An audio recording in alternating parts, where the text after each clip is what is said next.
Hi guys, welcome back sa akong channel, Dex TV. Kumusta mo diya tanan? I hope okay ra mo guys, no? Especially diya sa Pilipinas. I know bagyo yun. Especially sa akong hometown sa Cebu, luig kayo. Gaayo yun tawag. Kuso-kuso guys, gabaha. Parting baha agad. Sagulan po lagi corruption guys, no? So, atay mahimo.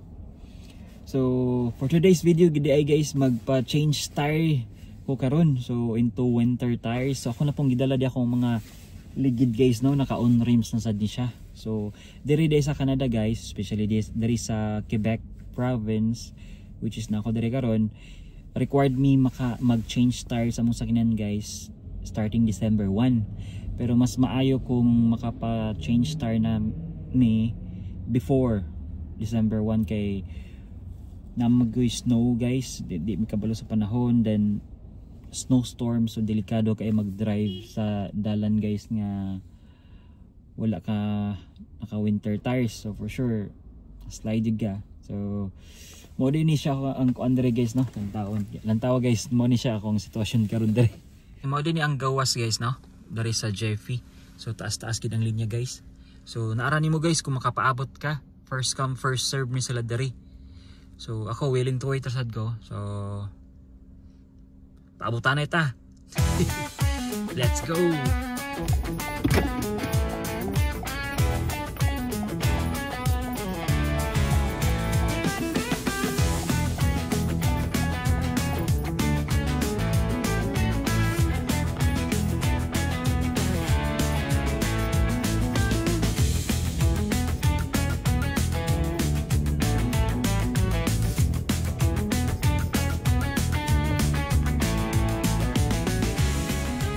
Hey guys, so nahuman tao datong winter tires guys, no? So for almost like 3 hours and 30 minutes na paabot sa shop. So at least okay ra, at least na ako'y winter tires guys, no? So akong total nga nabayaran is $68.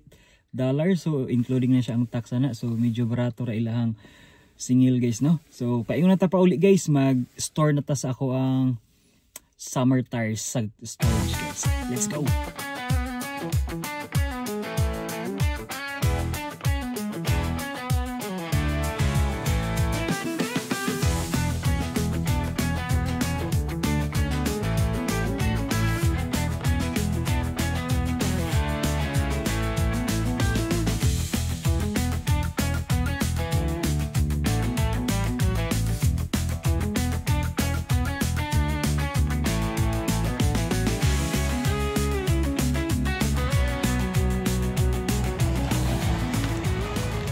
So guys, mo din siya kung summer tires guys, no? So ato nang na-change into winter tires. So ako ni siyang ibutang dito sa storage guys. So mo din siya kung winter tires guys. Baraton ra siya pero sukol nig snow og snowstorms guys.